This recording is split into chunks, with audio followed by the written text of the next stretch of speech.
so let's get right to my special guest, Greg Spence.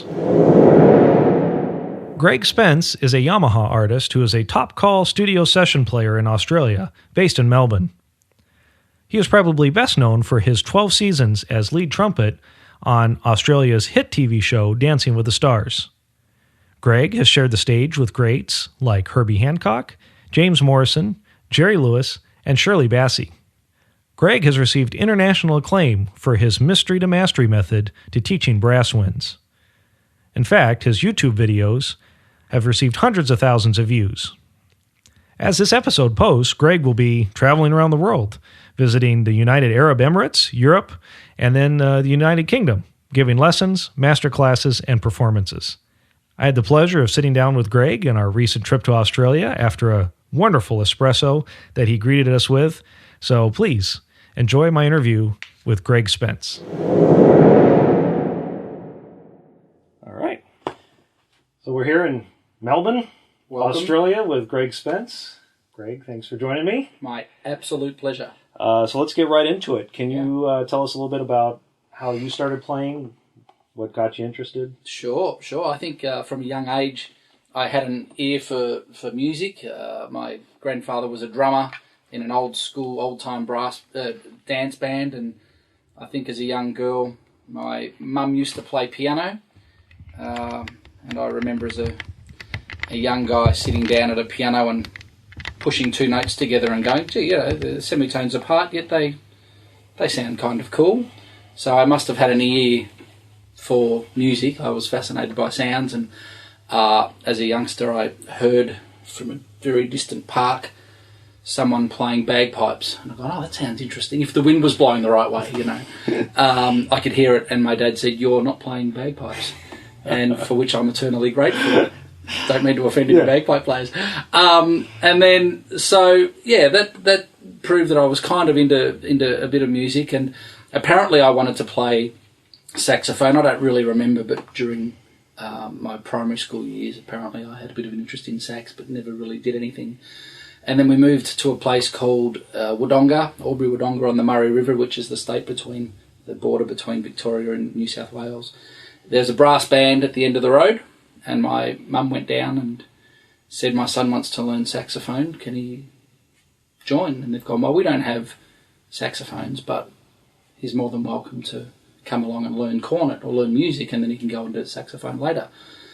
And I started playing the cornet, and we get to the first lesson, and someone in the beginner's class, they've gone, okay, you need to buzz your lips together, you've got to go, and I've gone, oh, well, that's cool, because I used to run around as a young kid pretending to be a Formula One driver. Making motor noises? Yeah, that's right. So I'm thinking I'm at a distinct advantage with this brass playing business. No worries, I can do that.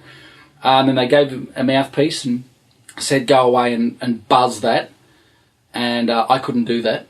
And it's ironic that I couldn't do it, given the things that I teach now. But my sister could, so she'd be playing these songs on the mouthpiece, so I'd grab the mouthpiece and do everything I could to try and force the sound out of it, and eventually I got the mouthpiece working. But I seemed to take reasonably well to the instrument. I won the award for the best beginner and stuff, and for the intermediate before I joined the main band. But I learned early on that nerves were going to be an issue. From the end of the first year of playing, we got up and played, was it Brahms' Lullaby? And I've never shaken so much in my life. I never realised that I'd get nervous until that moment, which is an interesting thing as we go forward today. Yeah, another topic. Yeah, that's right. And then stayed in the brass band for quite some time. There was a girl playing principal solo cornet, Deanne Costello, and she was lovely and great player, and she was playing the last post. Now, the last post here, I think it's like taps. Mm-hmm. It's a military remembrance thing that we play on Anzac Day, and she would play that. And I'm like, if she can do it, I can do it. So, sadly for my neighbours, for months and months, it starts on a low C, then a G, and it goes up to middle C, and an E and a G above the stave, and it's very fanfare-y, and it goes for about a minute. And I practiced that for hours and hours and hours. And I was fascinated by the instrument itself, so I'd sit there and I learnt the chromatics really early. So I got my fingers working. And so that was basically the beginning of my my musical life. And it took a dramatic turn when one particular night I just couldn't sleep, and being in the country we didn't have many radio stations, but I had the radio on and I heard this sound. There's this band, and it's a bit fuzzy, and it's coming from Melbourne or something, a few hundred kilometres away. But I've gone, what's that? That's really cool. And it sounded like a trumpet, except it was just higher. It wasn't a trumpet. I had myself convinced it wasn't a trumpet because it was higher.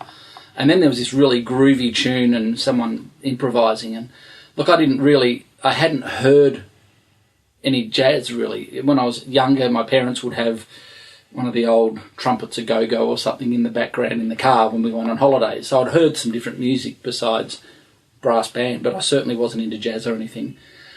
And it turns out what I was listening to that particular night was Maynard Ferguson playing Fire Shaker and Lee Morgan playing Sidewinder. Wow. My life changed literally that night, and I've gone, what on earth is this music? It blew my mind for a country kid out in the middle of nowhere to hear this sound I'd never heard, and the ears instantly pricked up. That is hip, you know. And then a friend of mine, Jason Schubert, he was also in Wodonga Band. He was the second solo cornet, eventually by this stage. Was at Wodonga High School, and they had a stage band. So I went along to a rehearsal there, and they were playing SWAT, and theme from SWAT. And there's drums and piano and bass, guitar and guitar. And it was that moment where I've gone, this is my business. You know, I love this stuff. How old were you then? This was probably year 10 in school, so 16, I guess, 15, 16. And it was around that time where my parents came home from a conference. My dad was in the bank, so we moved around a lot. And back when bank managers weren't, you know, cursed people like they are these days. Your lawyer can cut that out. Yeah. That's right, I'm a lawyer too. Yeah, so that's again, right. I know. Anyway, so they've gone to this conference and they came home and said there's this guy, a young guy named James Morrison. He was probably about 20 or something. And my mum was saying he played the trumpet and the trombone and he was amazing. And mum went out and bought this James Morrison at the Winery album, and that was it for me. Like, he was my idol, my god. Every time he was on television or whatever, I'd have the video cassette ready to film him, and got to meet him a couple of times. I was part of the Victorian State Youth Brass Band, so all the kids from country areas that could come to Melbourne and put together this super band of young guys, and we'd travel all over the country, and it was a terrific band. And James came in at one stage and did a workshop with us, and I remember just sitting there in awe of this guy, and which I still am, of course. And he taught us a few blues scales, and we started doing some improvising, and that was really absolutely fascinating to me. But there was a real issue with my playing, is that I when you taught the traditional way in a brass band, the techniques are obviously quite different to playing commercial lead trumpet. Mm-hmm. And so here I am trying to play with the sound of Maynard and James, like the upper register sound. It appeals to me, you know. And I was trying to do it and was killing myself, obviously on a cornet as well. But I remember distinctly a day, which is a really pivotal day in my memory and in my career, of sitting at the Wodonga Citizens Brass Band Hall going, after today, I'm never going to miss a high F. I'm going to learn where a high F is, and I was doing everything wrong and breaking as many bones and muscles as I could to try and figure out how to play this high F. Because basically our education was, he's the mouthpiece, he's a cornet player, you know. And my grandfather gave me an Arbon, which I actually looked at the other day. It's published in 1907. Whoa. It's amazing. It's got some value to it. It's really big, and it's got a cardboard cover. It's really heavy. Wow. And I'm thinking, that's over 100 years old. That's mad, what you know. fun. Yeah. So I have to do some research on that. But anyway, I'd sit there with the Arbon and try and sort it out. And I sort of developed my skills there, but I also developed a lot of seriously bad habits. But anyway. You never had a private instructor? No. No, it was just make it up as you go along. Look, we were taught some things by the people in the band, but it was based on traditional ideas, which is fine to a degree if it works for you. But as my career now sees, I wasn't the only one having issues with that kind of mentality. So, a friend of mine, Jason, the guy I mentioned before, we're the two solo cornets, and we're at a brass band competition. It's the state in Ballarat, the state championships of this thing, and we get our bit right. We win the section, and it was very cool because when we started in the band, we were lost D grade into 30 bands, and then there's a bunch of us young guys that got together and put a band together called Brass Razoo. I'll talk about that in a minute. But we ended up winning the B grade competition, which was great for a country band, and we were really excited, and we were jumping around outside going, yeah, fantastic, we did great. And the rather serious band conductor at the time came up and basically told us off for making too much noise, and we all quit. It was quite disappointing just to spoil the moment a little bit. So that kind of put me off the brass band scene for a little while. I'm back now and really love them, but for a time there I just got away from it, and then I finished. Actually, before that happened, because of this newfound love of jazz, we put a group together called Brass Razoo, and it was all the young guys, and it was a great way for growing up in a country town to play music. And I transcribed. I remember sitting there with the cassette and pressing start and rewind and start and rewind, and Herb Albert, Tijuana Taxi and Acapulco 1922 and More and More Amore, just for a brass quintet with drums.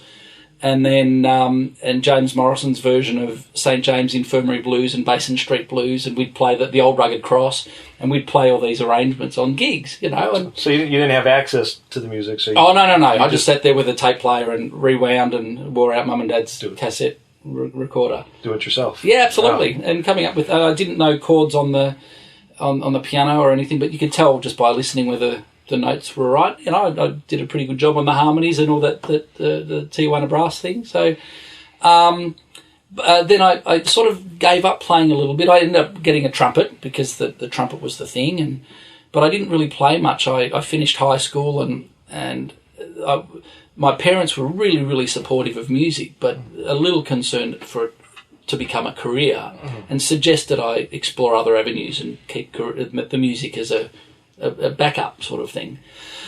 And so I started a double degree accounting computing and lasted about 18 months and then quit and got a job and just worked at Kmart for a couple of it was about a year and a half, and I was planning a trip around Australia with a friend of mine. We were just going to go around and get into the mines or something, make some money, buy a boat, and I had a little QY10 sequencer, and I thought I'll just be able to play a little gig here and there if I just sequence some backing tracks or something, because it was before the days of all the backing tracks we have now. And about 2 or 3 weeks, we'd bought this massive tent and a trailer and everything. It was all go, and my friend pulled out, not going.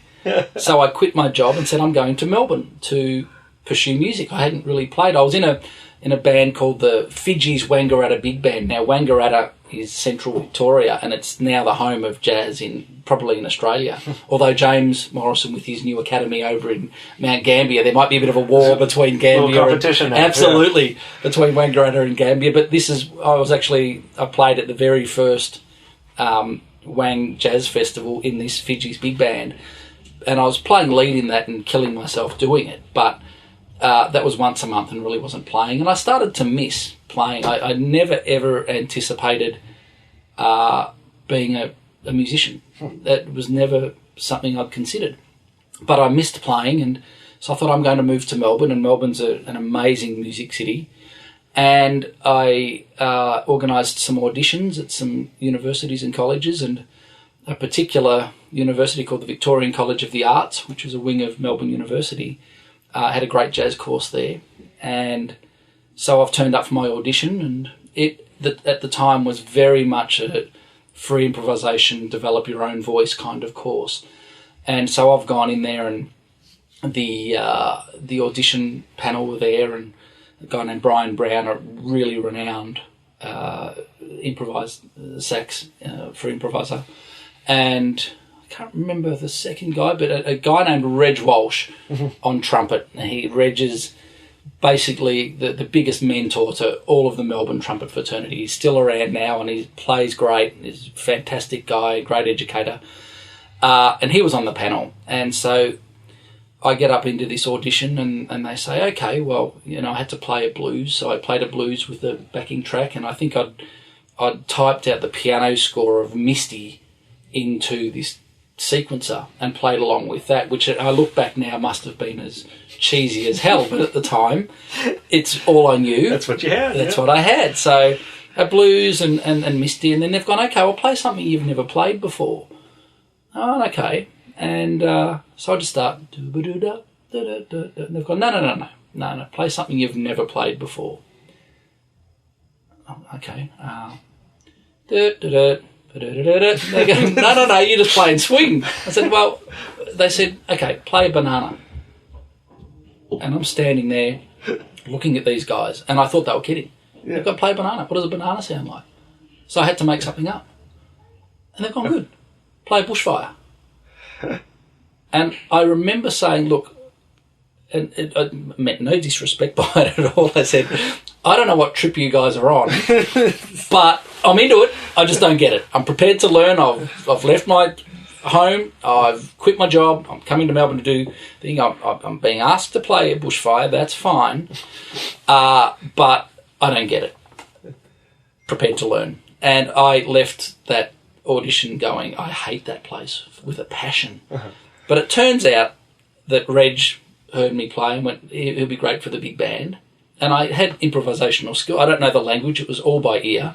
And it was obviously pretty average, but I got by. Mm-hmm.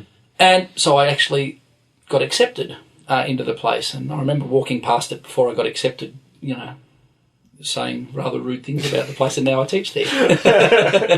And funny, I'll jump forward a little bit. I did a recording session for a beer commercial years later where there's no music, and it's basically a sexy lady up on the roof, and there's a beer called Bogue's Beer in Tasmania, in Australia. It's a great beer. And she takes off her stocking and she puts the beer in the stocking, and it goes downstairs, and there's a guy, and it bounces next to his head. Weird. It's a funny look. It's a good ad. It's a great ad. There was no talking involved at all. It was just trumpet. And I turned up into the studio, and there's producers and everything, and they play the ad and said, start playing. Okay. Yeah. So all of a sudden, the skills of Bushfire and Banana paid off. As much as I was challenged by it when I was at school, it was beneficial having that experience. But I was really intimidated in first year. I turned up and I remember going into my first small ensemble, and these guys started talking 2-5-1 progressions, and I had no idea what they were talking about. And there were some really hip players. And so I deferred.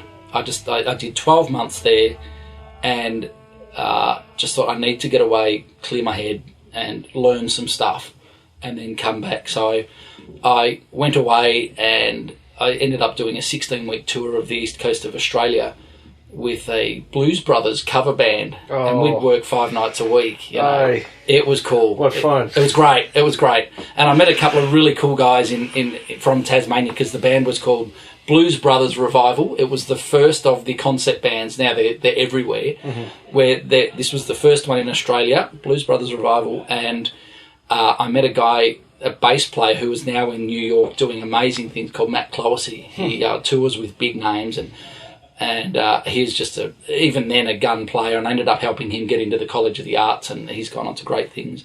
And a great sax player called Phil Pitcher. And so I'm still friends with them, and they've made careers of playing. So we're on the road, and now a Melbourne, amazing, some of your listeners would have heard of Scott Tinkler. Mm-hmm. He's an amazing trumpet player and improviser. He's phenomenal, and if you haven't heard of him, check him out. He'd met Bobby Shue and had a couple of lessons off him, and then Bobby was coming to town, and it was just as I was leaving to go on this tour, and I was devastated.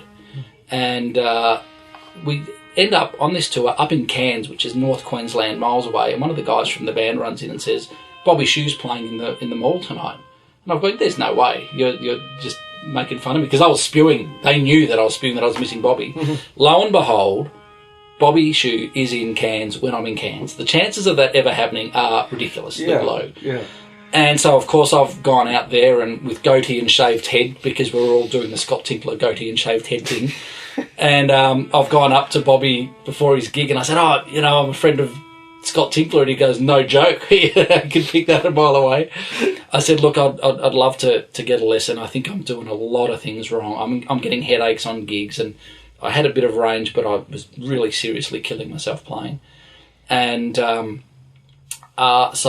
the following day, I turned up to Bobby's room and have a lesson off him, and I'll talk about that a little bit more. But basically, I left this 1 hour going, yes, I knew I was doing things wrong, and now I'm convinced that I'm doing it wrong, because the things that he showed me and spoke about were mind-blowing for someone who'd come from where I'd come from. To hear someone like that demonstrate what he could do and explain it in a way that he did was contrary to everything I ever heard. Turned your world upside down. Absolutely upside down. And that was over 20 years ago. And it's still the path that I'm on, exploring these new concepts and trying to find ways to make it more accessible for everyone. So anyway, year off college, went back to college, put a band together called Monster on a Leash. So we did all the little Tower of Power. Did a Tower of Power, and that was a great experience through college with these young Matt on bass and Phil, and the guys in that band are still dear friends to today. And we played some great music. It was tight with a fantastic drummer, and it was a really hip band for a bunch of Melbourne uni guys, And so we did gigs for a couple of years, but because of the material, it wasn't that accessible, and then a couple of people left, so we decided to put with the same band a band called Gravity, and we put together a theme show on James Brown. So, my mum being a dressmaker and sewer and stuff, I had a bit of that skill as well, because I made Soul G outfits. We bought white suits and put epaulets on it, and got a big backdrop made, and did all the charts, and had rehearsals for about 6 months, and did our first gig, and had this great Maori singer named Rookie. We had 3 singers audition for the band, Rico, Rocky and Rookie, and Rookie got the gig. And Go figure. Yeah, I know. Appropriate. And we go and we do this gig, and it's late, and we have a couple of beers after the gig and go home and go, I'll unpack the car tomorrow. And at about 10 o'clock in the morning, I get a phone call from the Heathcote police station, which is about an hour out of Melbourne, going, Greg, have you seen your car? And I said, oh, no, it's outside. He goes, you better go and have a look. Gone outside, no car. A dude had stolen it. Oh, no. And thrown everything out. After 6 months of work and thousands of dollars of uniforms for uni guys, we really struggled to put it. One gig, it was great, and I'm saying, find out off this guy where he dumped the stuff. I need to find it. Yeah. And we never found it. Oh, but thankfully, we had a Depp guitarist, would you believe, on our first gig, and his guitar was in the car, and this guy realised the value of it and kept it in the car, and my trumpet was in the car. So luckily he got caught speeding, and so the car I got back, and I got my instruments back. But that taught me that my role in this world is to not put bands together. Yeah. So never look, I put a couple of little jam bands here and there, but I'm not the guy to put the band together. That was a sign. There was a sign, yeah. Well, so, I mean, at that time, were you doing freelancing as well, or were you just focusing on the band? Well, it was just because I was still at university. I was doing a couple of little things, just going out to do the unpaid community big bands, cutting your teeth, basically, and becoming known in the scene. So a little bit like that, but no real paid work until the end of the course, where I got a call to go in and do the Australian rules football grand final. It's like gridiron, but it's the big game at the end of the year at the Melbourne Park where they do the Australian Open. There's 15,000 people there and cameras and everything. It's my first real serious gig, you know. Fun. And it was mind blowing. It was really exciting. The adrenaline was up, and when that red light went on and the crowd screamed, that's a career highlight, of course. And I'm pleased I got there to do that. I got offered a job actually in the Victorian State Youth, the Victorian Police Band. And I'm thinking, because I wanted to leave college. I'm not a college kind of person. You might have picked that up. But, and so this is a full-time paying gig. And I'm going, I'm up for it. And this was in second year. And I stopped going to school, went, did the audition, got the gig. And about a week before it, got a phone call going, you're going, Greg, things aren't always signed until they're signed, but there's been a bit of a problem and the job's not happening. And I've gone, okay. Then in third year, they rang again. Job's on, let's go. I've gone, awesome, I'm there. Stopped going, you know, halfway through the last semester of third year.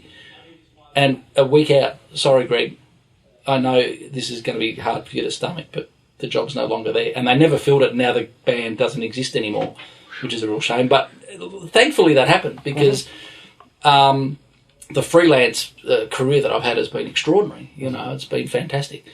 So anyway, finished uni and I'd done the TV gig, and then I got called to play with Shirley Bassey, and it was my parents' wedding anniversary. So I brought them to Melbourne, put them up in a motel, didn't tell them I was doing the gig, and I'll never forget, we're on stage with Shirley and Miss Bassey, excuse me. And curtain opens and she walks out, puts her hands up, and the crowd go nuts for 5 minutes, and she doesn't even say anything, just stands there. Just stand there. Wow. It's amazing. And then we start with Goldfinger. Wow, wow, wow, just you know, caning it. And my parents are just in the audience, this is awesome, there's Greg. It's like, that was the moment they realised that this music thing might actually be a career. Oh, how cool. Because I hadn't considered it, and sure enough, here I am. And then I got offered a TV show called In Melbourne Tonight after that, which was a weekly variety show, which sadly is lacking in Melbourne at the moment. There's no variety shows like that. So that was a great gig for a couple of years. But the whole time through this, I'm working, but I'm hating playing. I'm not enjoying the process of it. I'm not improving. I'm trying to practice and get better. I'm not getting anywhere. In fact, there was a moment when I was at the College of the Arts where, because of the way I was tonguing, I sat down in my practice room and said to myself, it's cool, you're never going to make it as a player because anatomically you're not capable of playing properly because of the way your tongue is. You can't play properly. And I came to that acceptance that trumpet and playing, you know, do it for fun, but don't get too carried away with it. Yeah. And then I read Claude Gordon's Brass Playing's No Harder Than Deep Breathing. And again, that changed my perspective on me and a lot of other things. So it was interesting to come to that point and then to be out working. But even though I was working and I was doing a couple of theatre shows, depping, and I'd be practicing and exploring and researching how to play, and I ended up practicing one way and then totally turning it off and going out and doing other gigs and playing the way that I'd always played, becoming more frustrated because the more I learnt, the more I read, the more I realised how badly I was playing. Physically, musically, it used to drive me crazy because I'd be saying, I'm not playing right, I'm a real tight chops player, I'm not an air player, and I'm killing myself, and everyone's saying, Greg, you sound great, don't worry about it. And that's not helpful. You know? Yeah, you get the job done, but it doesn't feel good doing it. Man, I gave a lesson to a guy in Germany a few weeks ago. He's been playing professional theatre for 30 years. I do Skype lessons. Yeah. And been playing professional theatre for 30 years, and he's hating the horn so much. He's just over it. Yet he's still playing and making a great career from it. Yeah. But I'm trying to rescue him, you know. Yeah. But we've all been in that position of going, is anyone actually where they want to be at? That's the question. Yeah. But anyway, so look, the career started to happen, and when In Melbourne Tonight finished, and there's another really famous Australian show called Hey Hey It's Saturday. I was doing In Melbourne Tonight on Monday, Hey Hey It's Saturday on Saturday, of course, and they both got axed at the same time. It's like, is it me? I'm not going to take it personally, but that's disappointing. But I thought, you know, I've got to play television, I'm doing gigs, I'm doing recording sessions and all different styles, and I'm really lucky to have done that. And then I was in I'm in a brass quintet for a mob called Musica Viva, and it's international chamber music, but there's an arm of it which is education. So we go around into schools and play Rafael Mendez, the bullfighter, or the Mozart Horn Concerto, and Largo Elfert Totem as a tuba feature, and it's a really fun show and lots of gags and it's a really good group. And I'm over in Perth on tour, and I get a phone call from a famous Australian MD called Chong Lim. Chong's a Malaysian guy and fantastic musician, and John Farnham's a famous Australian singer, his MD.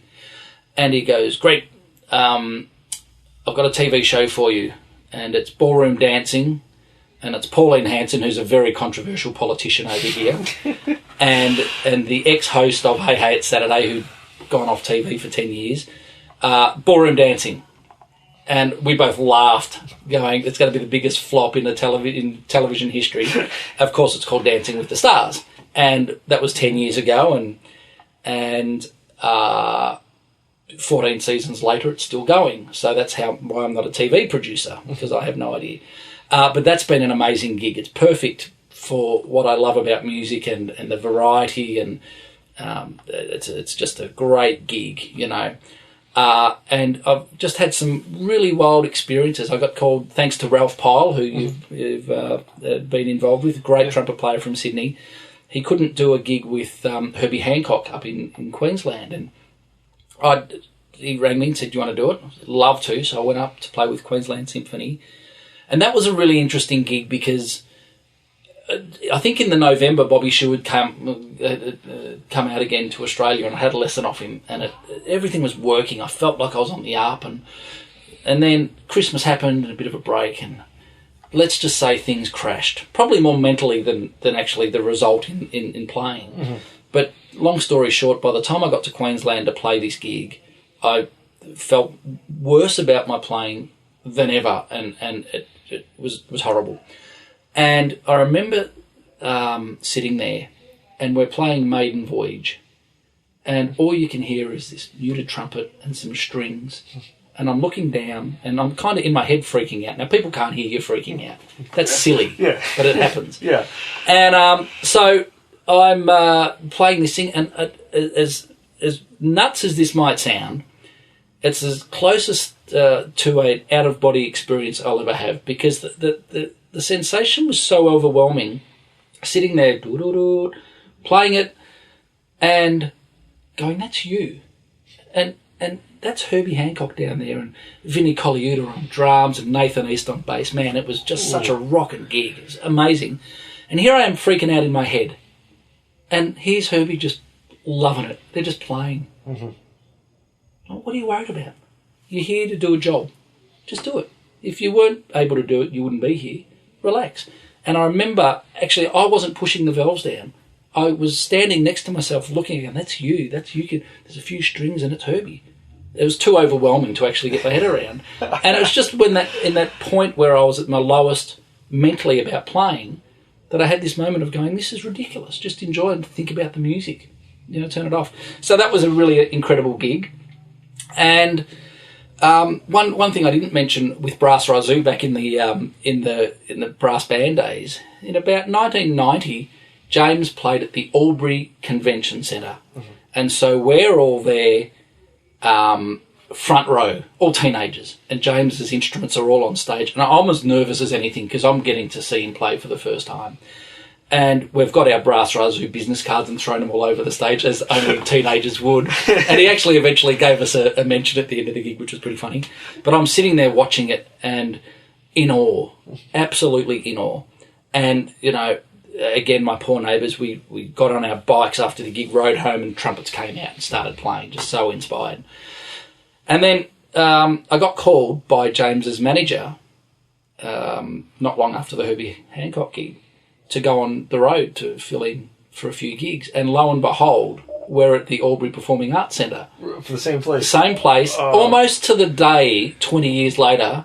And at the final tune, it's the trumpet thing. He makes a big deal of it, and he introduces the band, and when my name gets introduced, the crowd goes nuts because I'm a local, and everyone has my family, all friends, everyone came out. You got your Thanks, crew. Mum. Yeah, I got my crew. And we get up the front and we're trading, and it went really, really great. Played really well, but I just standing there, looking down at that front seat, and going, 20 years ago I was sitting down there, and I'm up here doing this now. This is nuts.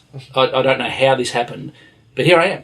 How cool is that? I said, if I never play another gig, that part of my life I could happily put behind me, because it's too nuts to be playing with James and having gone that circle. That being said, while all this is happening, I'm still researching and looking at the education side of things, because that really fascinates me. I remember when on tour with the Blues Brothers, the band would go out drinking after the gig and partying and all up and down the coast, but Matt, the bass player, would be back in the practice room, back at home. And we'd get home at 4 o'clock, and he's sitting there with the metronome, either practicing funk grooves and bebop lines, and he's a great upright player and stuff. And I remember looking at him going, you know what? If that's what it takes to be the best of the best, I'm not up for it. I can't do it. Mm-hmm. And that's why he's doing so well. But then I got to the point with my playing, and I've gone, I'm so over it. I spoke to Eric Clay, the bass trombone player of the Melbourne Symphony, and said, I'm overplaying. And he goes, you know what, if you're going to get serious about it, practice like a virtuoso. And I'm no virtuoso, but his message was, get serious about it. Mm-hmm. So I just started reading a lot more books and more methods, and trying to put together what I think is, just finding things that would help me improve my playing. Mm-hmm. So all along, besides having these amazing opportunities to play gigs, I was still working on the method. And when I started, I'll come to that in a minute. Mm-hmm. Other highlights, playing My Girl with the Temptations. We did this tour called the 50 Years of Motown, and Bob Coulson was on the gig with me and Chong Lim and the Dancing with the Stars band with the rhythm section. And we toured Australia and New Zealand, playing with the Four Tops, the Temptations, Martha Reeves and the Vandellas, and Mary Wilson from the Supremes, and a couple of Australian singers, Ian Moss and Jimmy Barnes, and it was a wild tour. Mm-hmm. But playing My Girl with the Temps was just fantastic. And I played with Burt Bacharach with the State Orchestra of Victoria, so sitting there, and that was a funny gig because Tom, the wonderful lead player that tours with him, starts saying to us at the start of the gig, now, when we play like Look of Love or Walk On By and all that sort of stuff, when we play it, you got to kind of just go up to the note a little bit and then fall off it a little bit. And I'm trying to just, because I know the style inside out, but I'm trying to really make sure I'm professional. And Shane Gillard, who's working here, he was on the gig as well, and we're both, okay, now we're going to do it. And the trumpets are up the front, and then Bert's right in front of us, and we're going to be really strategic, bum, bum, bum, bum, and trying to manufacture it. And Bert stops and goes, it's just not kind of happening. And let's try it again. And so I've just forgotten what Tom said. We just did it. Just played it. And Tom looks at me with this massive grin on his face. He goes, thank God, you get it. And we just had so much fun on that gig because it is such a different style and stuff. He goes, we've been touring around with the greatest respect. We're playing with these orchestras and they never bend notes like that. And he said, there's always trumpet players hiding in the corner. Go, purr, trying to get the articulation right. And so it was really hip to be able to get in there and play with him. And so between the Herbie Hancock gig and Bert and the Motown thing, they're the real highlights. And to have that opportunity in Australia is nothing short of amazing, So it's been great. Could you talk a little bit about what the scene is like in Australia, the commercial scene? I mean, it sounds like, like if US artists come to town, they pick up local players, there's their recording. Yeah. TV, movie. Yeah, well, Dancing with the Stars is still happening. Shane and I are doing a show called the Logie Awards, which is basically the TV Emmy Awards for you guys in a couple of weeks. There's another big show called Carols by Candlelight at Christmas. But really, with dancing and those shows, there's not much else to do on TV. This year, surprisingly, out of the blue, I've had more recording sessions so far this year, being April, than last year put together. I think I'm sure everyone's felt it, but after the global financial crisis, money just exited the industry, and everyone over here, there are no big band sessions or anything like that. There are horn section sessions, but there's a lot of overdubbing goes on now. So, and I'm working with a studio where I'll play lead trumpet on my lead setup, and then I'll play second trumpet on my bigger horn with a bigger mouthpiece to have a different sound, and then I'll mix the mouthpiece and the horn to get a different sound on third. And that's not ideal for, that's not the way we want to do these sorts of work, but that's the only way it's happening now because of budgets. And so there's a little bit of it around. Touring artists, they always pick up guys. Well, not always, but generally we'll get a gig with whoever's coming through town. But there's a lot of players and a lot less work. I was listening to Chuck Finley's podcast and how the 5 sessions a day back in the 70s and early 80s. And I believe that Melbourne was the same in those days. It's certainly not now when they changed the laws. Once upon a time, if you had a Coca-Cola ad in Australia, you'd have to re-record all the music here. And the law got changed, so they just bring the music in from overseas, so everyone misses out on work.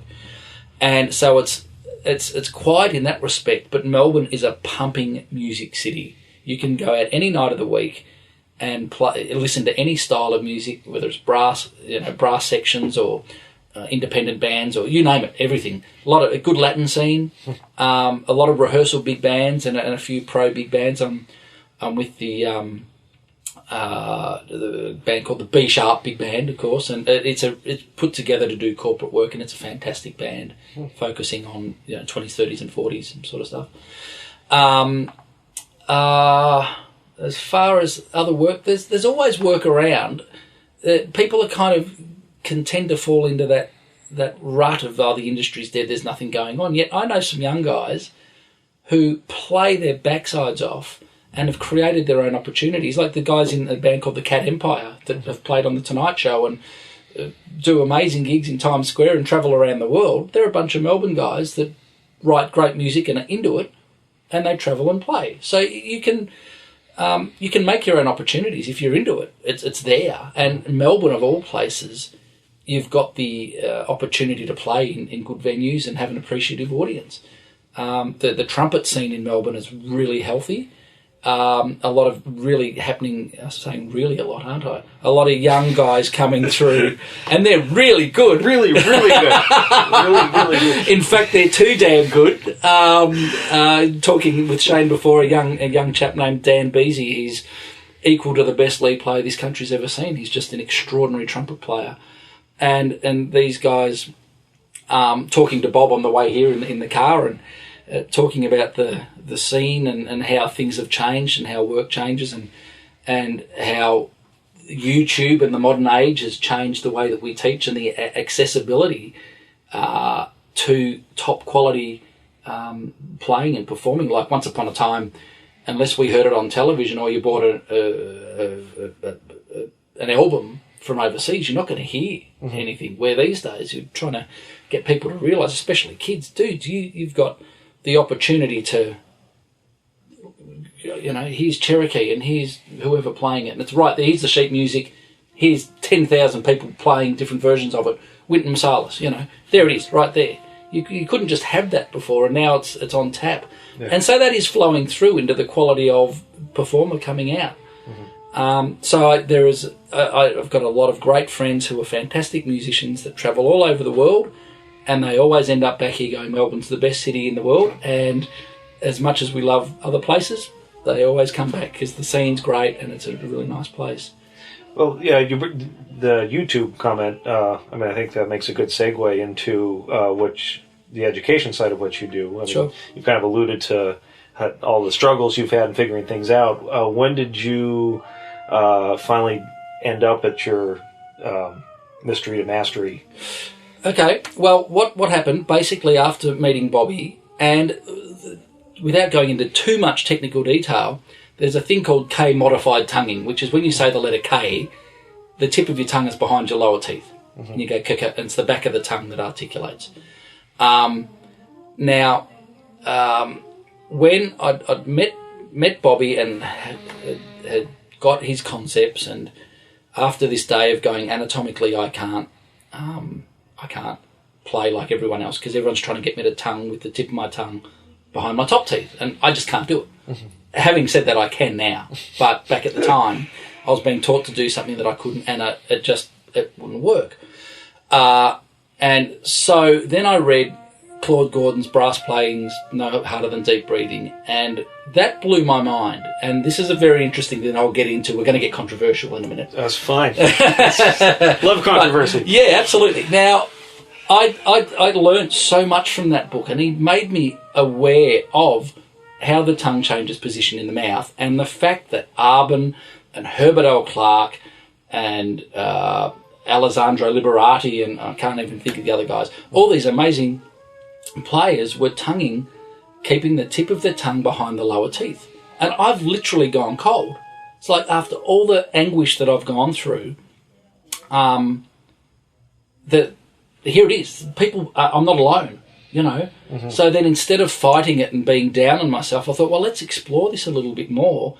And I started to, really focus, like Gordon was saying, if you your tongue is in a low C position, there's no way you can play an A above the stave. And I'm exploring that. Oh, wow, that's right. Cool.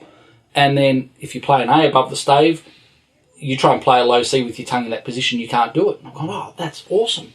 And then, okay, tongue, yeah, it's changing because I'm going ta, ya, and recognising what the tongue's doing. And then I just played the second movement of the Haydn as good as a commercial jazz could do at the time. And I could recognise that there was a da-dee-da-da. Yeah, oh, wow, that's the tongue changes the pitch of the note. And so I'm really hip with that. And I remember back in college when I'm going through all the Caruso and the Maggio and the stamp and the this and the that, they're all great methods. I'll get onto that. Schlossberg saying ta, yeah. Well, no, that to me is not, that didn't resonate with me. I didn't get what he was getting at. And then to read the Claude Gordon stuff was awesome. And then when I realised that this was actually a possibility, I thought, I need to get this out. I need to talk about it. I want to share it. Look, from a young age, if I'd learned something new, I'd always sit down with who would ever listen and go, check this out. I was always really enthusiastic about sharing information. And so I sat down, and there were a few lines. You read through all these different books, and as we all know, there's a lot of them. And whether it's Jerome, is it Callett or Calais? Callett.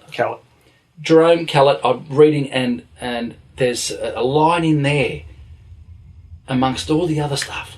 And I go, I get that. And there's the lips respond to air, the lips are the vocal cords of the instrument, lead with the air, all of these ideas, and there'd be one thing in that book and one thing in that book and one thing in that book. And I'm going, I know I'm not doing that. I still know that I'm still trying to come up for a word with it. It's like an owning of the note or a gripping of the note where we pinch the lip together and put the required force behind the lip to own it, to make sure we know that we're going to get it. We want to grip it, right? And I'll come up for a term. If anyone's got any clues, please let me know. Just this ownership of the note, a physical ownership. And I could tell that I wasn't letting go and doing the things that I was reading and wanted to be able to do. But so I had that to work on, but I also wanted to put together for my students a bunch of exercises, just a routine, so they've got something that we all work through together. And I figure that we've got to cover chromatics, and I've got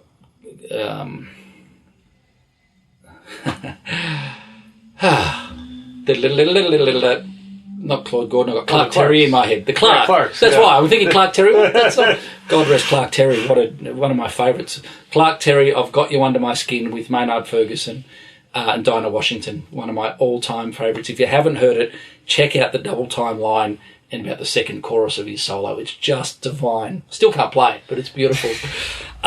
So, yeah, do some Clark stuff, and you've got to do harmonic slurs, which I think are really, really neglected. Sound and articulation, tonguing. And so I thought, I'm putting this together. And then when I discovered the role of the tongue, I've gone, no, I need to... I remember thinking, I need to actually be a bit more serious about this and put something together that I can do on a bigger scale, because no one had heard of it.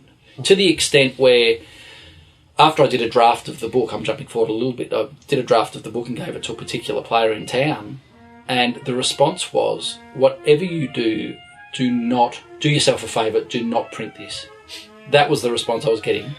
Then I go, all right, well, I scanned a few different articles by different people and sent them across and didn't get a reply because it shot down. It backed up basically what I was saying, but it was so contrary to what people were generally thinking. But there was still this issue of my teeth closing, like I was clenching and choking right up. And Mike Williams, who's playing lead with the Basie band now, he was out and he met a friend of mine, Steve Allen, who was the trumpet player in Melbourne tonight. We're great buddies. He said, I spoke to Mike, and he said to me, I need to go back and talk to my coach because my teeth are closing up. And I'm like, wow, so this whole teeth thing, there's something in that.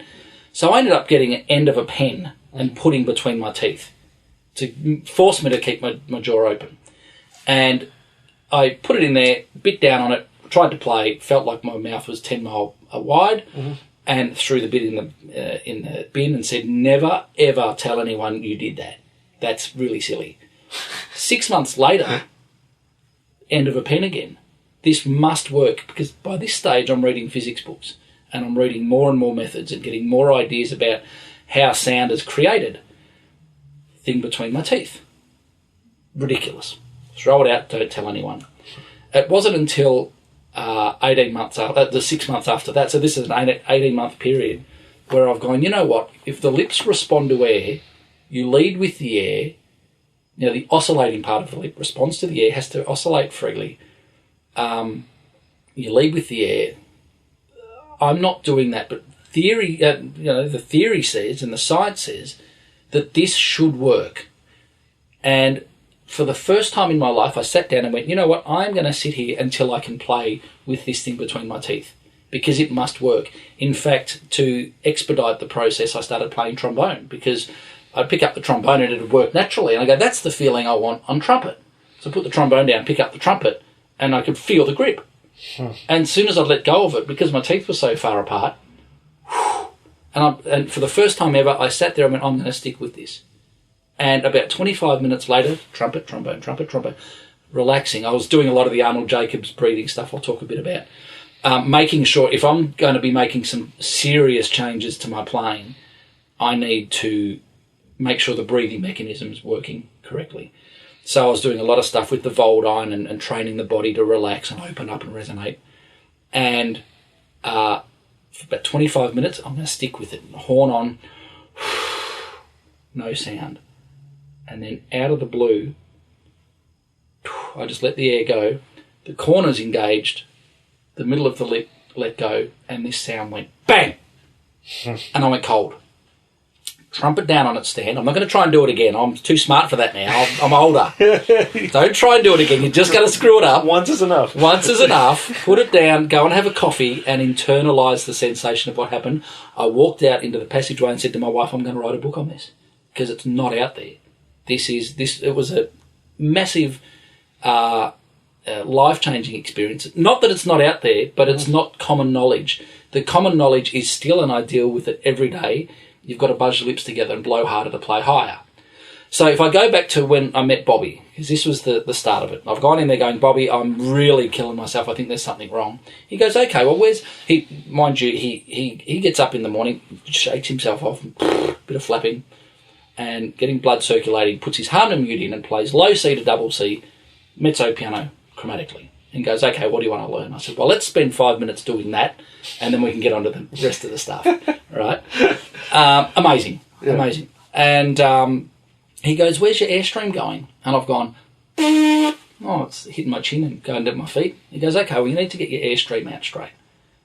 I've gone, okay, well, that feels ridiculous. There's no way I can play like that. So that might work for you, but that's not how I play, you know. Yeah, we're all different. Yeah. But no, it wasn't like that at all. It was, I saw him play, I heard him play, I'd never experienced anything like it, and went, yep, I knew I was doing a lot of things wrong, and what the hell is this all about? How do I fix it? And he proceeded to then talk about the wedge breath, and you know, it was 1 hour on the dot, and I left that lesson going, okay, I was right. I'm doing a lot of things really badly, and of course that started the rest of my life, and it's still continuing. I'm just trying to refine and research. So the way that I see it, and again I see it every day, is that the big issue with playing is that the mentality is that we have to squeeze our lips together and then blow harder, blow faster to play higher. And all that does is create massive internal tension, negative tension. So the whole method, and these are really wise words from everything that comes out of Bobby's mouth is wise.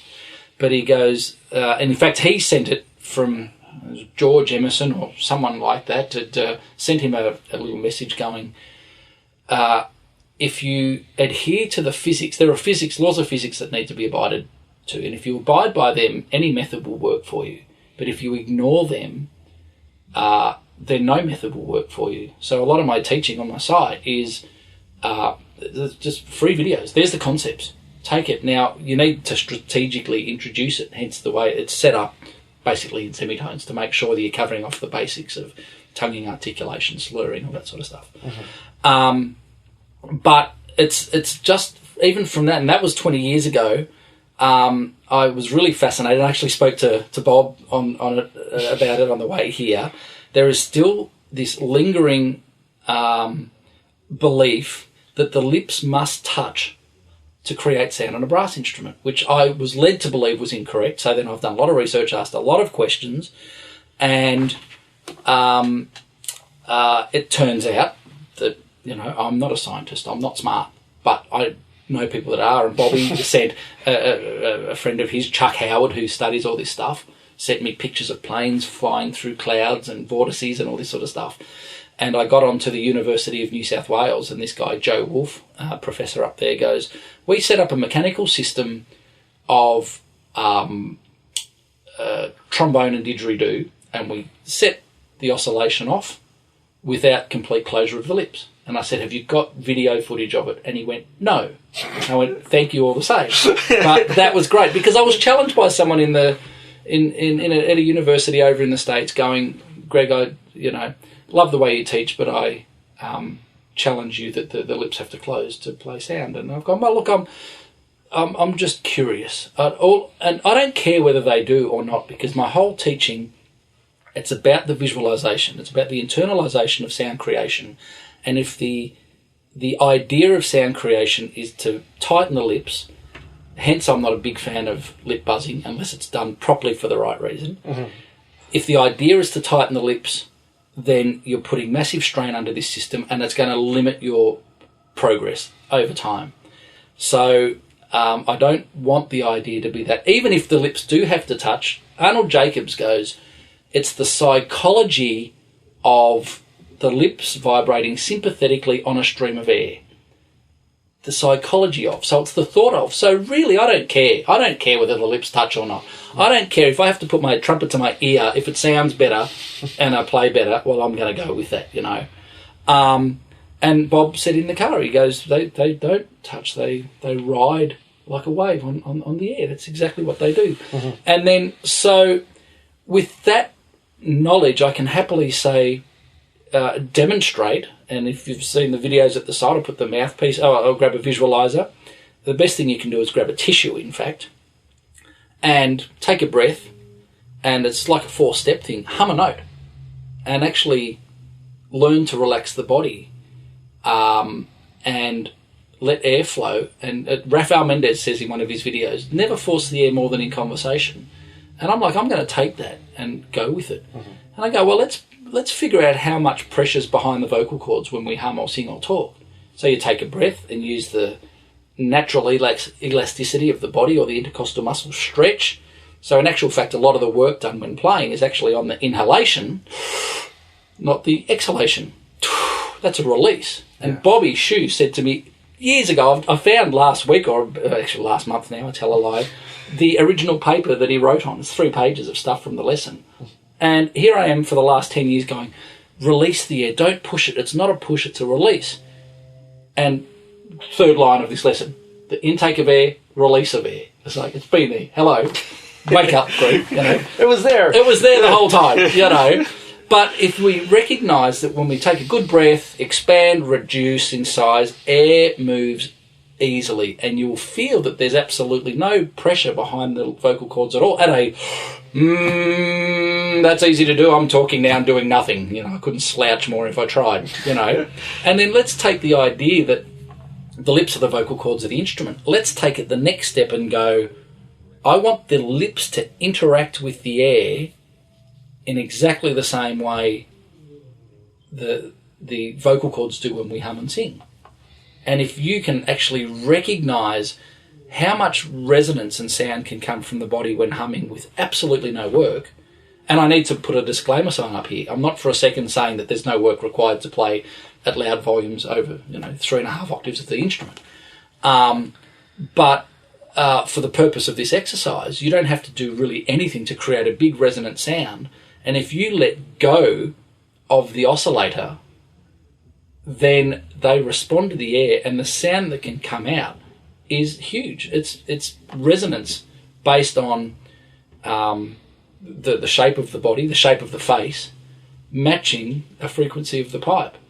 And so my whole teaching is about learning. It's a point of difference. If we can hum and relax and recognise it, then when we pick up the horn and play, if you can feel yourself starting to do this, that's in fact exactly what you're doing. You're tightening the body. In fact, I said to Bob on the way here, if I was to umbrella my teaching, it's taken 25 years to come up with this, and this is going to offend people. Pitch change comes from the face, volume comes from the body, sustain notes come from the body. If you try and change pitch with the body, you're in big trouble. And that's what people do. You try and force, because we get to that point where we don't recognise the shape of the note that we're trying to play. So the fear factor comes in. I can play that, I'm going to blow harder. Mm-hmm. And that just destroys the system. And there's only so much you can push. And that was the point that I got to, which was a ceiling going, I don't know how to play the upper register, so therefore I'm just going to kick the hell out of the air. And that's as silly as trying to, you've got a guitar, and I've got my beautiful little ukulele that I used to demonstrate this, that if you try and change the pitch on the ukulele by strumming harder and not moving your finger on the fret, you're silly. That doesn't work. But if you simply change the tension in the string and then just pluck the string lightly or hit it really hard, that's a volume thing. That's the power. That's the flow. That's the energy flow. For us, the energy flow is from the air, and the pitch change, the tension bit, which people hate the word tension, so I use the word shape. It's the shape of the mouth, the jaw, the tongue, this bit that changes the pitch. And this is where I get basically poo-pooed by the certified Claude Gordon fraternity, who sadly tell their students not to look at my material, because I go beyond the fact that the tongue changing position in the mouth. The idea is that the tongue changes the airspeed, therefore you play a high note. Mm-hmm. Sadly, that is a nice idea, and what Claude was about, and I've spoken to a lot of his students, and I mean a lot now, thankfully, internet, where his idea was to get the paranoia away from the lip and stop pinching the lips down. So he wanted to draw attention to the tongue. But the idea is now taken on that because the tongue changes position here, between the cross-sectional area, between the tongue and the roof of the mouth, therefore the air goes faster, therefore you play a high note. Mm-hmm. Sadly, that's flawed, because by the time it drops away, the tongue drops away again, the only thing that's actually affecting the velocity of the air through the aperture is the aperture itself and what's happening around it. The tongue position has got to do with changing the resonance inside the mouth. And so if you want a resonating sound column, which is the room, the trumpet, or the instrument, whether it be saxophone or trombone or tuba or whatever, and the body. And to have one free oscillating air column, the body part, which is a lot bigger than the trumpet part, needs to be at the same frequency. The whole term resonance is two mediums oscillating at the same frequency. They match, you get resonance. And so you'll hear if I go, there's a pitch element there, massive pitch element. And we don't actually kind of think about that often. In fact, we don't think about the body's role in sound production at all. We think about taking a breath and pushing air forward. Yeah. That's not it. It's a really... And it works for some. Look, lip buzzing works for some. Mm-hmm. Mouthpiece buzzing works for some. And for that, the some that it works for, I would suggest there's maybe 1,000 people for each one of them that has trouble. Mm-hmm. And I see it every day. And I've experienced it myself, and I'm still working on ways of undoing this unnecessary tension, but more so creating a healthy mindset based on some real physics and some real logic. I've read the Arthur H. Bernard book, The Fundamentals of Musical Acoustics, and John Backus, The Foundations of Acoustics. And I confess to knowing about 0.05% of what's in those books. But it's enough for the purpose of what we want to do. The lips don't have to close to play sound. The body doesn't have to tighten. And so if we can understand the oscillation of the air molecules within the body and the sympathetic vibration of the lip tissue to that change in air pressure, then playing becomes easy. But we need to devise a way of figuring out how to do that. And as Arnold Jacobs says, holding the instrument stimulates old habits. Therefore, let's get rid of the instrument. Let's figure out what the body is doing and slowly introduce the instrument. So I use a visualizer rim, use a tissue, visualizer rim, mouthpiece, lead pipe, because the lip will oscillate sympathetically thanks to the lead pipe. And then all of a sudden the system is free. And if you start and tighten up, because we've done some humming and singing, you recognise the point of difference and you go, oh, isn't that interesting? As soon as I pick the trumpet up, I've done this. Yeah. But it's really challenging. Imagine, say I've got a visualiser here. I've worked on people really tight, pinching and faces, really working hard, and I slowly get them to let go, relax, let the lip open up, even see black between the lips. I should have brought my trumpet with me. So when you've got the black between the lips, put the visualizer over the top, and all I'm saying is just thread that over the airstream. Just use the tissue, get the airstream out straight, thread the visualizer over it. And I've seen this, as soon as they pick the rim up, tighten right back up. Tighten straight up. It's the idea is so deep in the deep part of the mind, and the subconscious part of the brain. That's very, very hard to retrain, but it can be done. Yeah. The whole thing about neuroplasticity these days, there's machines that can plot the changes in pathways. So you can visualise things and start and reprogram the brain. Mm. So I'm more about that than actually picking up the trumpet and just doing endless exercises. Because if you keep doing this straining and choking, you're going to struggle to improve. But if you let go of it and rethink about the way that it works and understand a little bit of the mechanics of it, you can really go beyond, your limits. And I'm seeing it on a daily basis now, which is great. Well, and the habit goes back to, like, in your experience and my experience and probably thousands of trumpet players' experience of when you first pick up your cornet or mouthpiece, they say, okay, put your lips together, buzz, and that's how most of us learn. That's exactly the point, is that point you feel that resistance, mm-hmm. and therefore you go, okay, you accept that is the burden that is playing a brass instrument.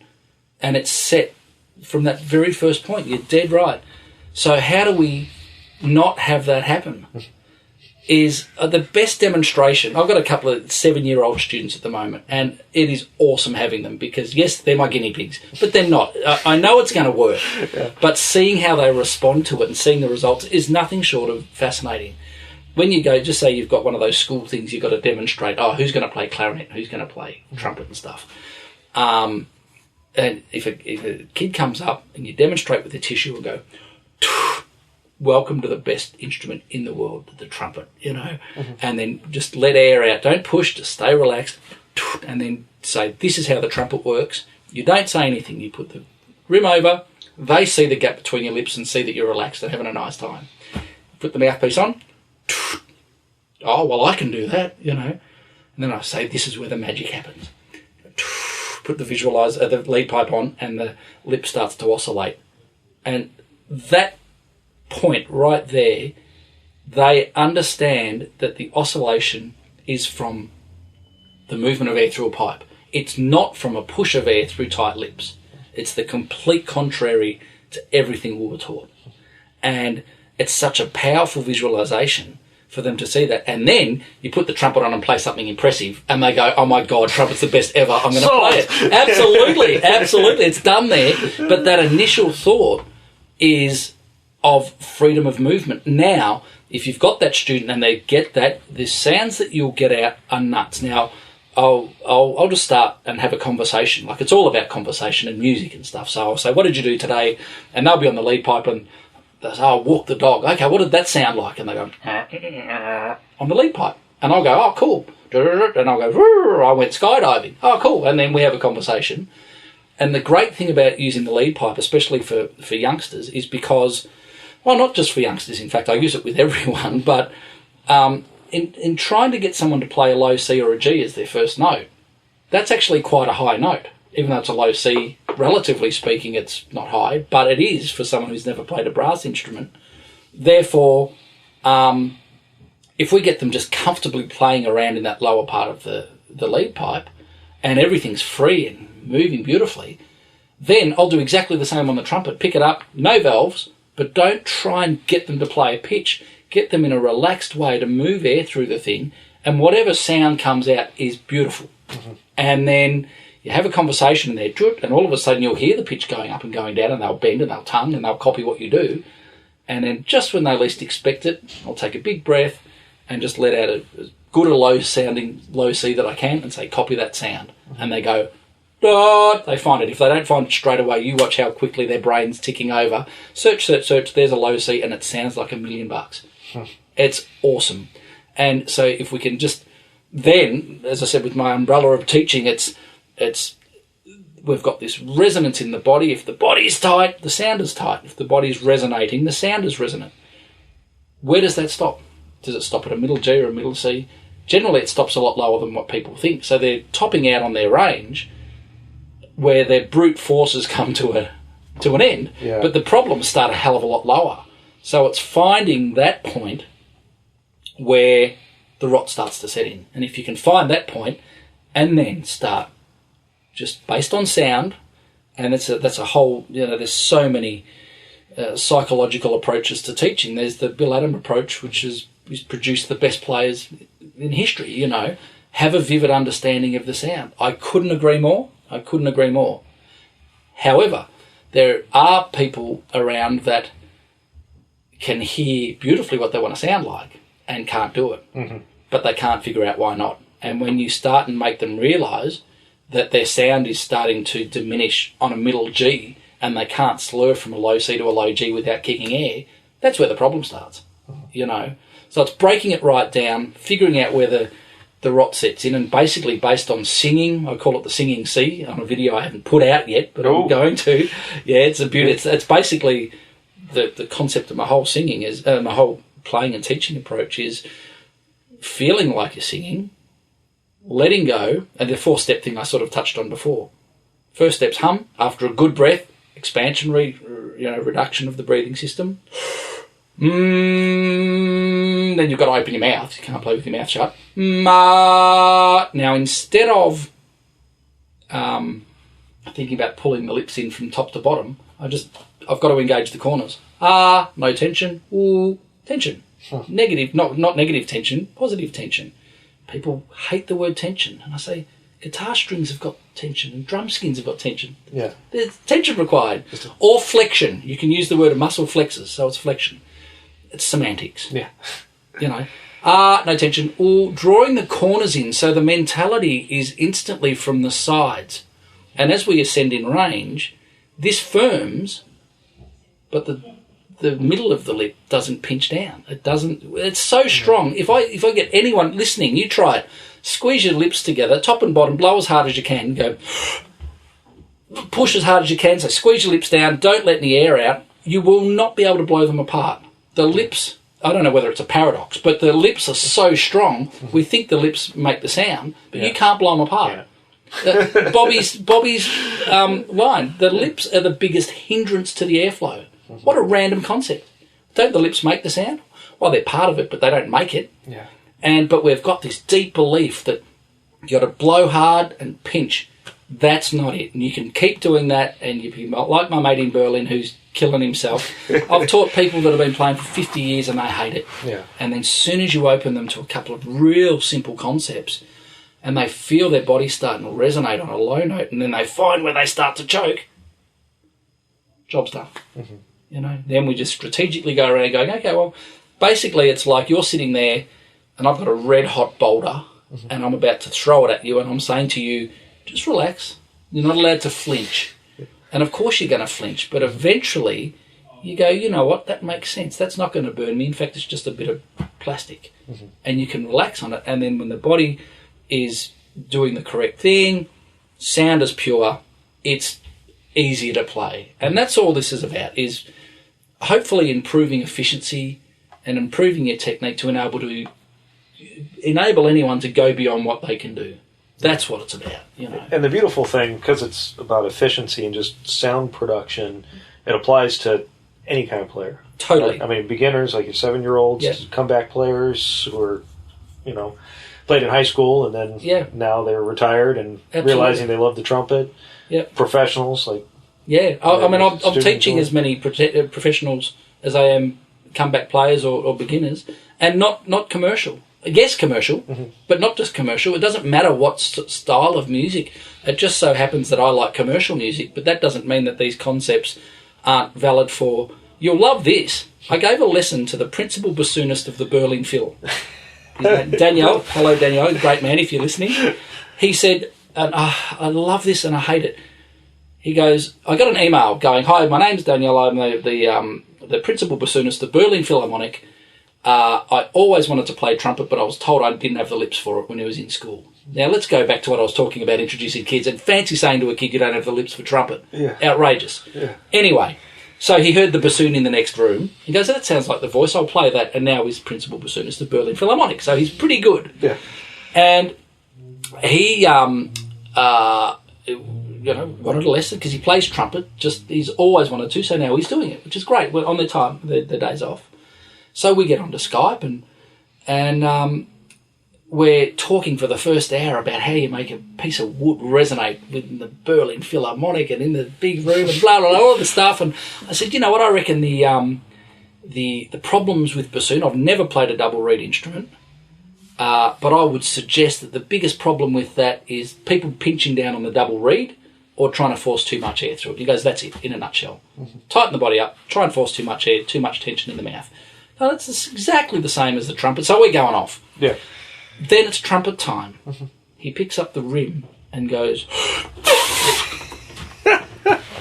The mentality of trumpet playing. I said, you sit...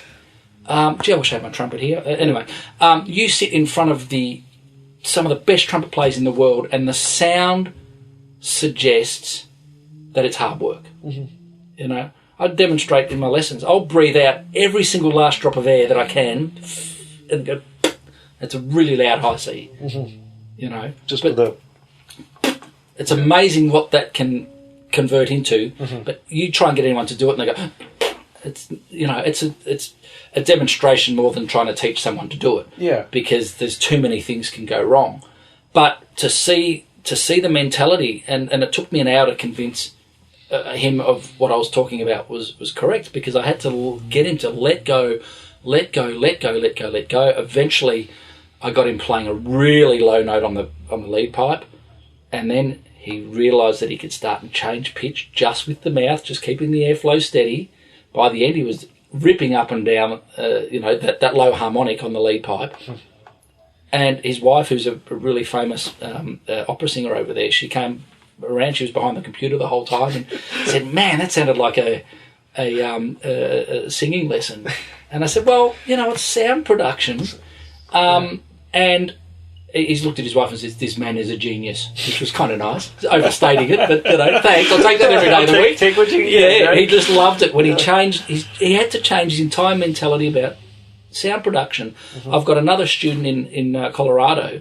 She sings, and she goes, "My efficiency and range is improved in my singing, and my sound is improved from what we're doing on trumpet." Because strangely, of course, we're doing singing to learn trumpet.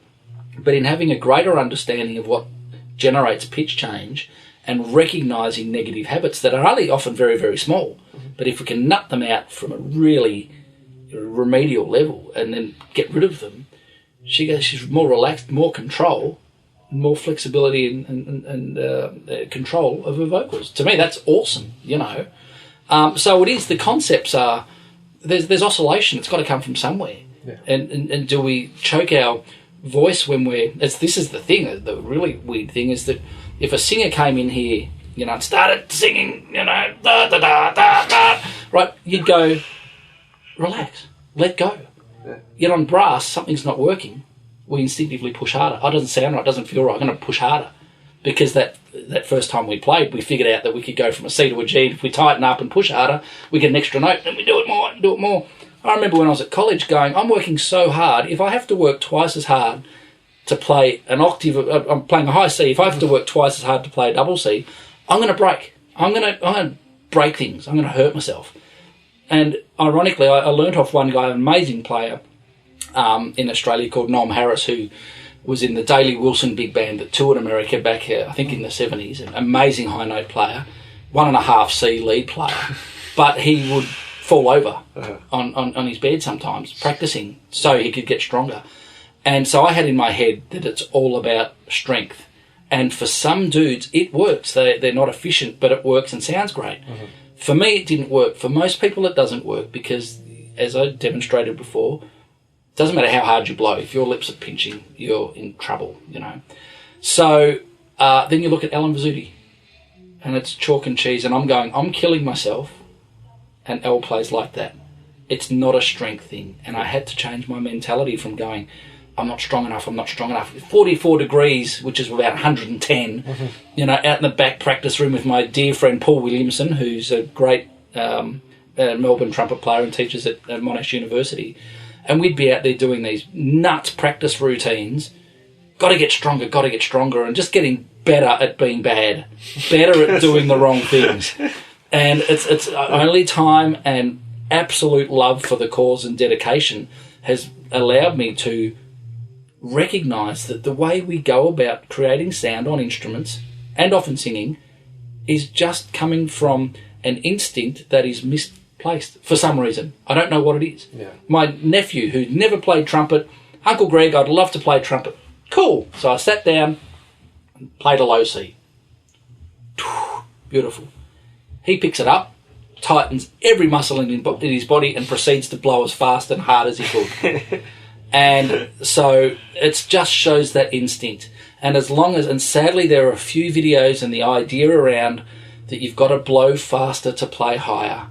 And I don't think it will ever be changed, that mentality, but I'm just going to fight my own little wars and go, if only I could get people to recognise.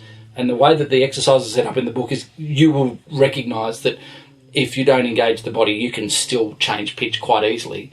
If you want to play louder, put more air through the thing, but that is not pitch. And from years and years of teaching and people playing, they recognise that they play louder up higher, that the body works more. But that body working more is the volume, it's not the pitch. And if we can really get that message across, that the pitch change comes from the mouth, and as I said, I could breathe out all of my air and just use the air in the mouth and play a low C, middle C, high C, and you will not feel a thing move in my body. And if we can get that really deep in our mind, however you can go about convincing yourself of it. At the end of the day, we're all different. There's no one way to play trumpet. Of course, yeah. There's your best way, and we're all experimenting and we're all finding what works for us. And whereas Sadly, the Claude Gordon guys are saying, do not look at his stuff. I've had people get lessons that are learning off these guys. I've even had one in my own studio who goes, I can't tell my teacher that I'm here because it goes against what they're saying. Yet it's just I'm exploring more. You find me one person who plays from a low C to a double C and their face doesn't move. It can't happen. So it's the whole system. So I suggest that everyone just listen to everything, find what works for you, explore based on the sound. And again, it's all about the sound that we want to create. It has to be driven by that.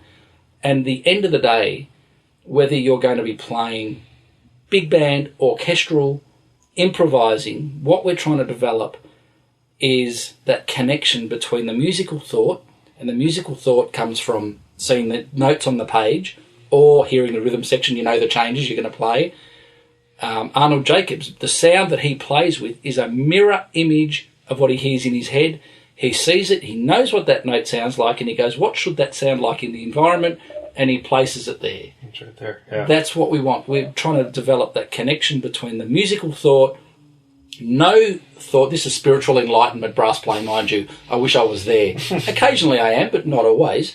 Where you hear it based on what you see or what you hear, and it comes out the bell.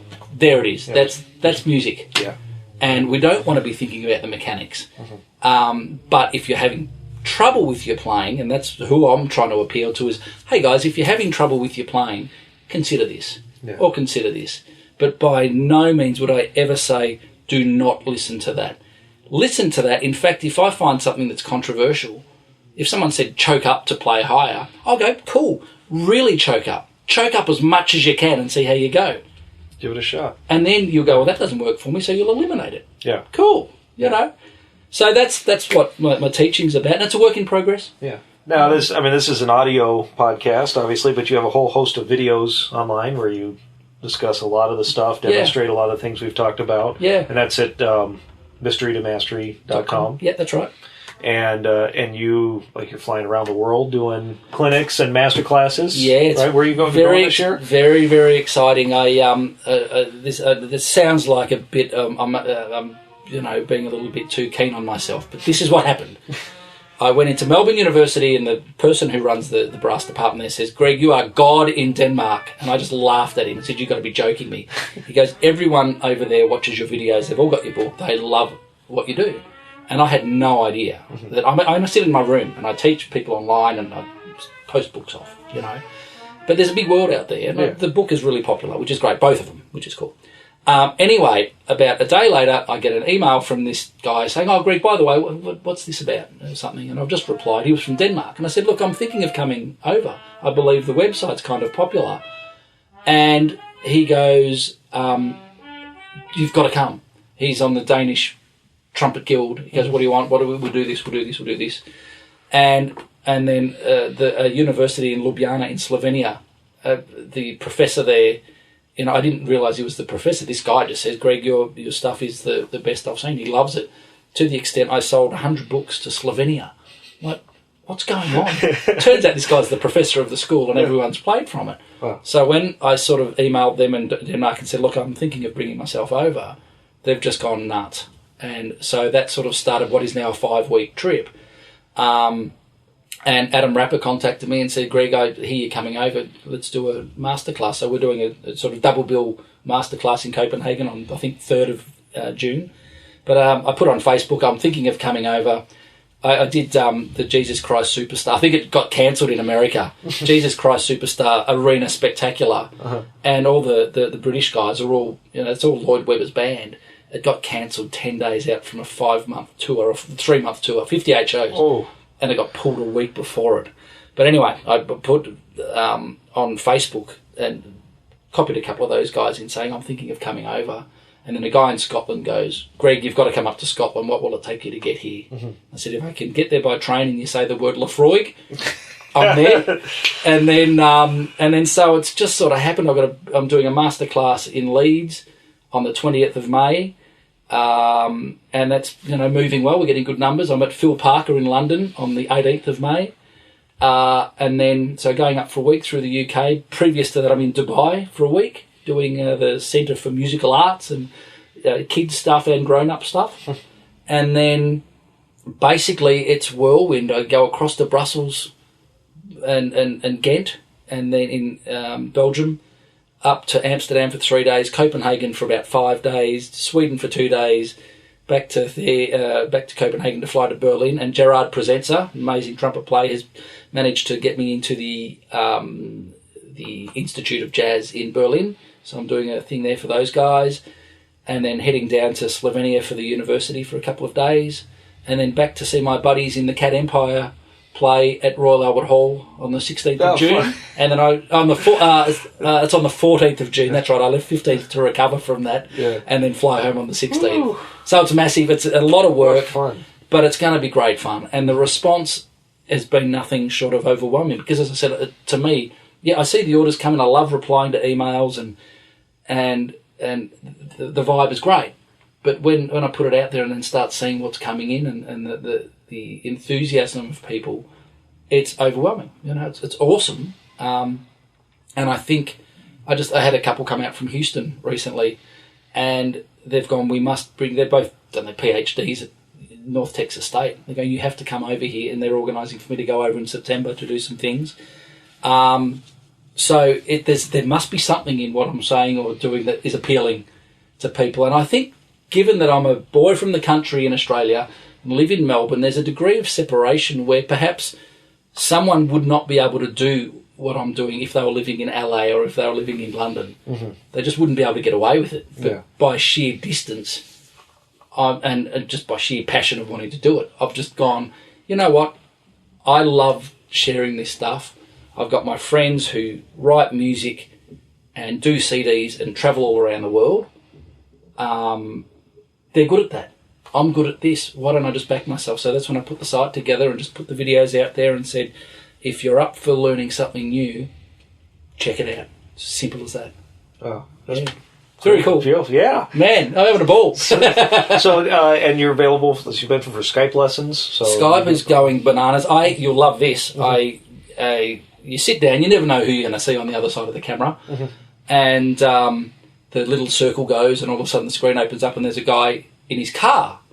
And I've got, if you're running late, it's fine, I'll do it later. And he goes, no, I'm in my car next to my office. I'm using their Wi-Fi, and he's on his iPhone. And I gave him a lesson for an hour and a quarter in his car. It was extraordinary. But I've got students all over the world, and it's busier and busier, and it's fantastic.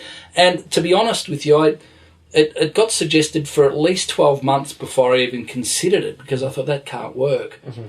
And then when I was convinced to do it, and I put it on the site and put it out there, and I remember the first booking coming in, and I've just replied going, I'm just trying it. If it's no good, money back, we'll just talk, and I'm just trying it out. Mm-hmm. And it was way better than I could have imagined. You can still pick up if someone's doing that, or if someone's pushing, or doing all these cranky things that we shouldn't be doing. And the feed these days is really good. Occasionally I might have to ring back, or if it phases out, but that's very, very rare.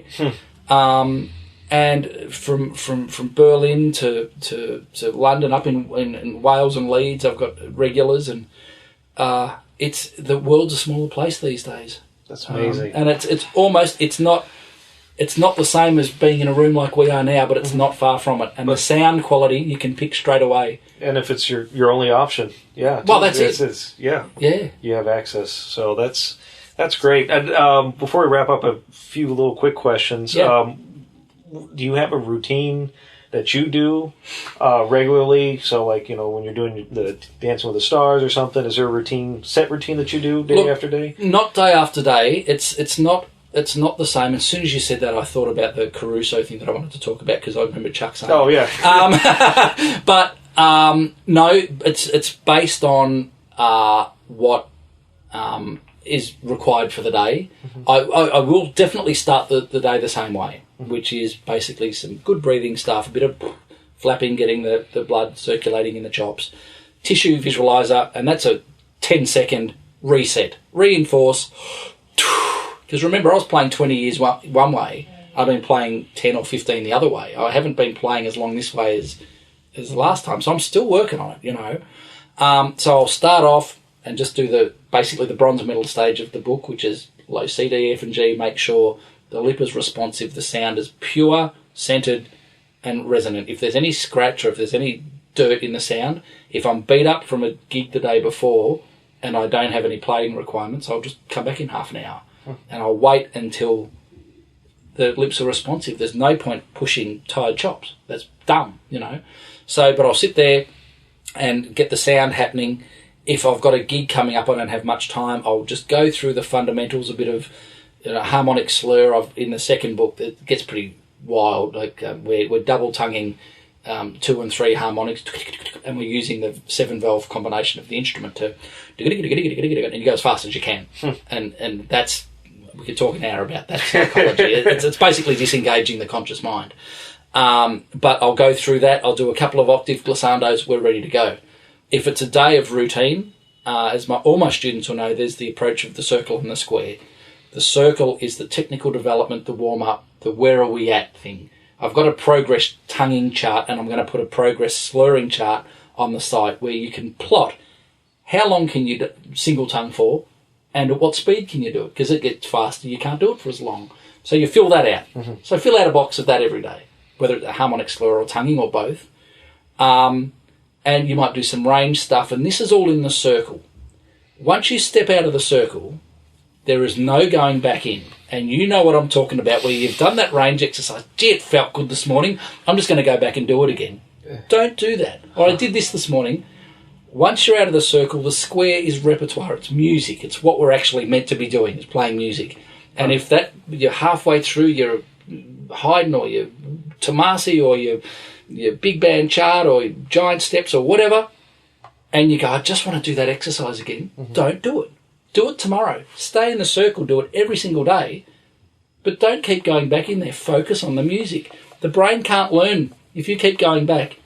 That's like going to the gym every day and going, not 3 times. I've gone to the gym this morning, I've torn all the muscles down, now I'm going to go back after lunch and I'm going to go back after dinner. There's no added benefit from doing that apart from doing damage. And that's the same thing here. The routine, whether it be just the warm-up and a bit of development and then go and do a gig, on a full day I'll do more of the routine. I enjoy doing the second book, and it's an e-book. It's all there in the video, and you read what to do, you watch what to do, you hear what to do, you do it. But people still like a hard copy book, so that's coming one day, right? But it just depends on, there's always muscle preparation. There's never turn up to a session or a gig where I haven't prepared. But it just depends on the playing day. I know we have to finish. Just when we internet time is free, so I want to make sure you get your lesson. I don't know what time zone I'm in now. That's a good question. Oh no, I've got time. Okay, good. Interesting hearing Chuck talk about the Caruso 6-note exercise. We were doing it when I was at college, but we were doing it all wrong. Totally misunderstood. The wedge breath, we're walking around going and doing it all wrong. And so it's interesting the way that these methods get around, and the idea, and Gordon's the prime example of, he had an idea but it's been taken to a different level or a different way, and it's, in my opinion, misinterpreted. So when this stuff is out there, unless it's explained correctly, it can create more problems than it solves. We were the Caruso thing. We were told, hold still until you're burning and you're not allowed to move. That's not what it's about at all. Physically, it's about keeping the thing on the face and being able to connect. But what's totally missed is the fact that he's saying, stamp your foot and count in your head. Why are we doing that? To get the conscious mind away from the process of playing, to make it automatic. But I see people doing Caruso all the time. Are they counting? Are they disengaging their conscious mind? Not even close. No, let's burn. It's an isometric strength thing. The whole mentality is imbalanced, I think. And that, again, disclaimer form, if I have one here, for some, the whole push energy thing, it works. If it works, great. If you've got no problem with your playing, well, you won't be listening to this anyway. You know, Yeah. It's all about just trying to find. We all want to get the best result with the least amount of time at the end of the day, and we want to play music, and that's why I'm trying to get the body prepared, recognise where you're at, and always push your boundary. Whether it's tonguing, harmonic slurs, explore range without choking. This whole singing C thing that I'm about to put out is using the energy from the low C. Like if I had trumpet, I'll hum the equivalent pitch, and it'll convert into a big sound, and I'm not doing anything with the body, and using that energy to then sit there and go do, and start squeaking around on high notes, but you're not allowed to engage or choke or tighten or anything. It's just using that energy and explore harmonics up there. Do that. And don't let the reptile part that goes, oh, we're about to play high, I'm going to strangle you. Don't let it creep in. Yeah. Just let it, just sit there and explore. Stay calm, and one day something, if not today, the following day, some weird squeak will come out. And as Roger Ingram says, from squeaks come notes. You know, go with it. Yeah. So just explore. It's all about exploring and finding what works for you, but do not rely on tension, because you're going to keep breaking yourself down. It'll catch up at some point. Always. Yeah. Always. Either it's not enjoyable, or you can deal with it, but at some point the gig's a little longer, or you have to play a little higher, or you're getting older. Absolutely. It catches up with you at some point. And I gave a listen to a guy in New Orleans who has been playing professionally for about 40 years. And he goes, Greg, I'm over it. I have been doing your book for 18 months and I've not done a gig. I've said no to all work. I just want to figure it out. I'm over it. I'm hating it. And now, thank you, I'm getting it. And it's really working for me. But my first response to that was, dude, keep playing music, for God's sake, please. Still, I mean, he probably had the position where I would have loved, I guess, at one stage to go, I recognise how badly I'm doing it, to be able to afford to go into a forest somewhere for 18 months and just practice and have no other commitments. Yeah. That would probably be, and I suppose that's the position that he's in. Yeah. Where, you know, for most of us, I got the email yesterday, Greg, I'm at work, it was this morning. I'm a working musician. It feels like I've got to change everything. Can I play and practice this stuff and still maintain a career? Well, you have to. Of course you can. But we're changing. You're not going to lose what you can already do. But what happens is when we develop these sensations and everything, the brain goes, oh, I like that feeling. And then it starts to morph into your general playing. It makes you recognise where you're inefficient, and that can drive you nuts, unless you're of the right mindset of going, it's cool, I'm working on it. And if you do it every day, you feel those changes slowly creep into your playing. I want to tell you one story. Yeah, go for it. This is the highlight, possibly. I keep saying that, but there's other ones. There are great teaching moments. I get to see so many different players, so many different levels, so many different styles, so many different problems and ideas and all this sort of stuff. I get an email from this guy saying, Greg, you should be careful with offering false hope. And I guess that's, in a way, offering hope is what this is about, is giving someone an idea, a spark to go, try this. And then they go home and try it. It's giving them hope, and they've got to do the work. Yeah. He goes, be careful of giving people false hope, because you're talking all about the tongue position and I can't do it. And I go, well, what I'm trying to say is if you want it bad enough, you will find a way. That's what I'm saying. If you really want to improve and you're that into it, you've got to be prepared to try anything to find the result that you want. Anyway, I don't sort of hear much from this guy. And then I hear back a bit later. He goes, well, I'm tongue-tied. And Jerome Kellett said to this guy, you've got to get the bottom of your tongue snipped, right? And so he's had an operation. Please don't go out getting your tongue operated on if you're listening to this. This guy, tongue-tied, couldn't move his tongue to change the harmonics in the mouth. Now, he didn't realise why he was having trouble, but he realised he couldn't do what I was saying. And he went and had an operation, and he now, I just sort of, occasionally I get a donation, like just $20 come through, donation from Alan, just saying, staying in touch, thank you, you're a genius. It's like, hang on a minute, you're the guy that said, be careful of giving false hope. But my point is, that what I said to him is, and I'm saying to everyone, if you want it bad enough, you'll find a way. And here's the prime example. He went to the extreme of getting his tongue operated on in order to be able to find results on the instrument. And there is no greater demonstration of going to the extreme and getting results, because you've got to be prepared sometimes to take that next step. And if you want it that badly, I reckon you'll find it, you know. Okay, well, let's end. It's been wonderful advice, and Thank you. I mean, and your stories from playing. But I always got to end with what's your best piece of advice? Could be business, could be life, could be trumpet playing, could be something I've never even thought of before. What could you leave for our listeners? Look, I think keeping things in perspective, where playing some music, we're not saving lives. The stage manager at Dancing with the Stars, when things are getting cranky and the director's screaming and the band's on the right, rah, rah, rah, he just comes up and says, we're just trying to make a bit of television, we're not saving lives. And that's really important to keep in mind. At the end of the day, we're playing trumpet, we're playing music, and it's a very individual thing. I believe if you're playing to impress people, you're playing for the wrong reason. If you're playing because you love the idea of playing and sharing music with people, then that's a really wholesome way to go about living life as a musician.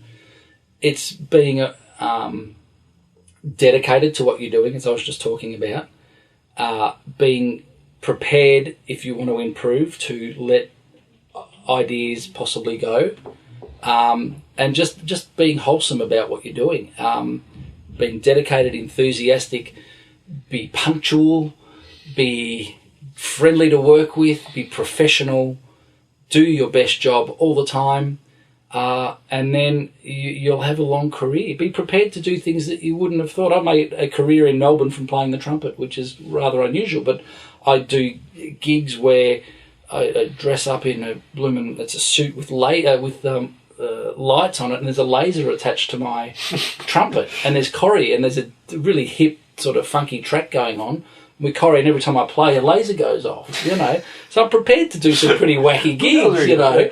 And the mob is called Wacky that I work for, but that's one gig, and then, you know, we did the parade for the AFL. I'm dressed in a damn football, but the week before I was playing principal trumpet with Sydney Symphony, playing all the songs from the Pixar films. So it's just being versatile, and just being easy to get along with, being dedicated. Yeah. Well, thank you for spending the afternoon and morning with us. We had a wonderful welcome here in Australia, a great breakfast, and a wonderful interview. And thankfully, because I don't know what time zone I'm in, thankfully you were well prepared, and I really didn't. I didn't have to do much. Cool. Well, I appreciate it. Made my job easy. Oh, cool. I hope it's what you're looking for. It's been my absolute pleasure. I love this stuff. And mysterytomastery.com for all the great videos. They can donate, or sign up for Skype lessons, get the books, and your tour schedule. The tour schedule. Well, I'm actually still putting the final one up there. But yeah, it's going to be huge. Awesome. Well, thanks again, Greg. Good on you. Appreciate it. What immediately hit me when I was talking with Greg was how the problems he was having resonated with my own playing. And man, can he connect with a person that he's talking to. It happened with me and watching him in the store. And then he also gave a clinic at the Melbourne Trumpet Festival a few days later.